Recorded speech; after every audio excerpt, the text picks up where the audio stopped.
Alors, c'est une première, cette étude menée par KPMG qui nous en dit plus sur le portrait robot des acheteurs français de crypto-monnaies. Bonjour Bruna. Bonjour David. Bruna Basini, rédactrice en chef adjointe au JDD.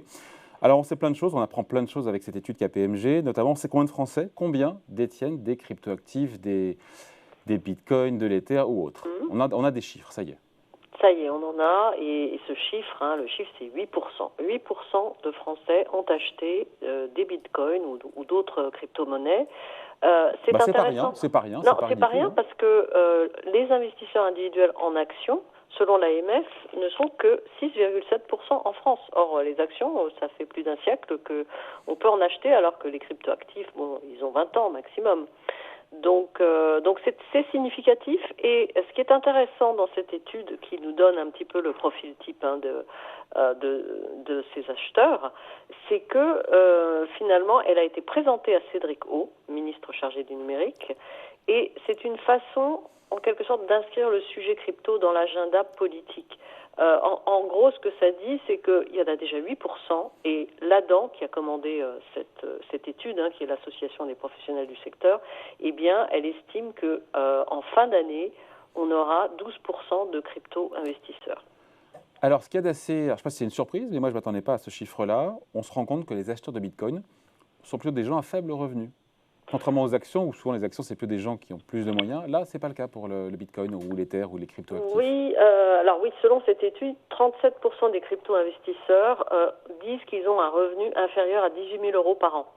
Alors oui, c'est une surprise, mais c'est sans doute dû au fait qu'il y a beaucoup de jeunes, de jeunes adultes, voire d'ados, qui se lancent dans ce genre d'activité, qui achètent avec leurs économies. Il y a beaucoup plus de jeunes en proportion que de ménages à faible revenu.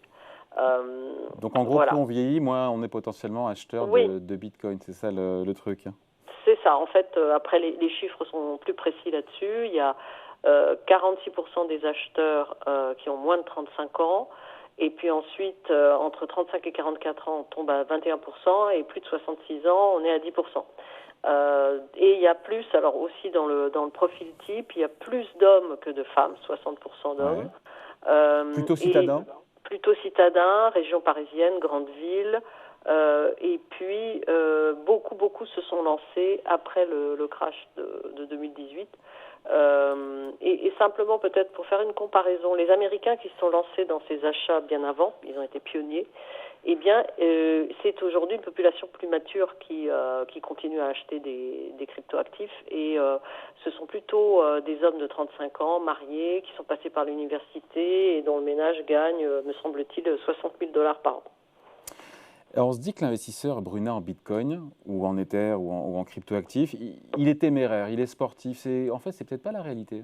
Alors, il semblerait, selon les auteurs de cette étude, que près des trois quarts d'entre eux disent consacrer moins de 10% de leur épargne globale aux crypto. Donc, ils sont pas prêts à mettre toutes leurs économies en crypto, ce qui signifierait qu'ils seraient vraiment téméraires ou en tout cas amateurs de grands frissons.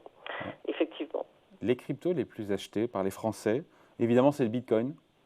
Alors, c'est les bitcoins. Pourquoi? Parce que c'est la monnaie historique, c'est la première qui a existé, c'est celle qui fait référence, 49% sont en bitcoin. Ensuite, il y a l'Ether, 29%. Troisième sur le podium, Le bitcoin cash. Et là, je voilà. me suis dit, mais c'est C'est quoi pas du ça, le cash, bitcoin cash? mais c'est astucieux d'utiliser le mot bitcoin. Je pense que c'est sans doute pour ça qu'ils arrivent, en tout cas selon les auteurs, c'est probablement pour ça qu'ils arrivent en troisième position. Et puis, il y en a d'autres qui montent pas mal, comme Binance, BNB, ou bien DOT pour Polkadot, qui connaissent une grosse progression. Et simplement, il faut dire qu'aujourd'hui, depuis l'apparition du Bitcoin, on a créé énormément de crypto-monnaies. Il y en a plus de 10 000 en circulation. Bon. Donc le profil, encore une fois, le portrait robot, c'est donc plutôt jeune, plutôt masculin, plutôt citadin. Ouais. Pas si téméraire que ça. En même temps, on se dit quelles sont les motivations, Bruna, de celles et D'abord ceux qui et achètent des avant cryptos. On tout. se dit évidemment, c'est de la plus-value, c'est de la Ouais, spéculation ou pas seulement? c'est de la spéculation. Enfin, en tout cas, c'est la recherche de rendement intéressant. À 60%, c'est ce qui les motive en premier. C'est le côté un peu casino finalement de cette monnaie.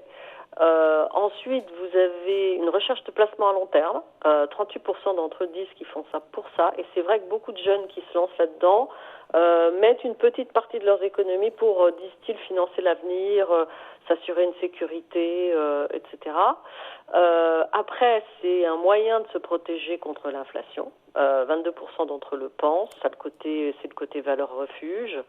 Et parmi les autres motivations évoquées, il y a la confidentialité sur les transactions, l'absence de confiance dans les banques. Il ne faut pas oublier que le Bitcoin, au départ, c'est une monnaie anti-banque, idéologique, c'est la monnaie libre. Et donc, voilà, ça reste un élément. Et puis, moi, j'ajouterais peut-être un autre facteur, puisqu'on a vu que c'était beaucoup de jeunes qui investissaient dans les crypto-monnaies, c'est le côté pratique de cette monnaie. Elle est numérique, on s'inscrit sur une plateforme, on investit quand on veut, mais ça en fait aussi de ce fait-là un actif digital de niche plus qu'une alternative idéologique aux monnaies traditionnelles. Sur cette idée d'ailleurs qu'ont 22% des gens qui achètent des crypto-actifs, cette croyance que le Bitcoin protège contre l'inflation, c'est sujet à discussion. Hein. Ça, c'est un point de vue, Oui. mais après, c'est discutable. Là, ça part du principe. Le raisonnement, c'est de dire. Parce que qui dit plus d'inflation dit des taux d'intérêt plus élevés. On a vu ce qui se passait avec des taux d'intérêt plus élevés. Les marchés actions se sont retournés, ont commencé à se retourner, notamment tout ce qui est volatile, spéculatif, dont les crypto-actifs. C'est ça, mais il y a aussi l'argument qui consiste à dire finalement c'est pas une politique monétaire d'une banque centrale qui conditionne la valeur des crypto-monnaies, donc en fait c'est plutôt ou les indicateurs économiques, hein, même s'ils ont un impact. Et donc, en fait, c'est une protection contre l'inflation puisqu'on est décentralisé. C'est une monnaie décentralisée et qui, en fait, dont les cours dépendent de l'intérêt que leur portent ceux qui y croient, en fait. Donc après, la question est de savoir pourquoi est-ce qu'à un moment donné ça monte. Eh ben parce que soit c'est une valeur refuge, etc. Et donc on revient à cette possible lutte contre l'inflation. Mais n'oublions pas que ce sont des monnaies risquées. Elles sont très volatiles. Oui, c'est très volatile. Je ne sais pas si la question a été posée, Bruna, savoir si les acquéreurs, les acheteurs, les investisseurs en Bitcoin ou autres ont conscience de cette hyper volatilité, hein, quand même. Enfin, en tout cas, je pense que. Enfin, pour ceux qui sont informés, oui, ils le savent. Et d'ailleurs, c'est une des raisons qui fait qu'il y a quand même 30% des gens qui disent que c'est la peur du risque qui fait qu'ils s'en détournent. Hein. Donc cette peur des actifs trop risqués, elle garde à distance encore beaucoup de monde. Après, il y a d'autres arguments. Il faut comprendre comment ça fonctionne quand même. Il y a toute une pédagogie à acquérir, toute une éducation à acquérir. Donc voilà, il y a encore un fond de méfiance aussi. Et les banques centrales, les banques commerciales qui ne font pas d'offres en crypto-monnaie ou de placement en crypto-monnaie, les banques centrales qui sont contre, qui veulent lancer leur propre monnaie numérique, ont beaucoup aussi contribué à créer un effet de peur sur ces monnaies. Et il y a 63% d'ailleurs des Français, enfin plutôt des Européens de la zone euro, après une consultation qui a été lancée en 2020 par la BCE, qui se déclaraient hostiles au principe même des monnaies numériques. Voilà, des crypto-actifs. Ouais. Merci beaucoup en tout cas. On voulait vous parler donc de ce portrait robot, maintenant qu'on en sait plus, sur celles et ceux qui achètent des bitcoins, qui investissent dans des bitcoins. C'est volatile et cette étude ça a été menée par KPMG. Merci beaucoup Bruna. Merci. Bruna Basini, rédactrice en chef adjointe au JDD. Merci, salut. Au revoir.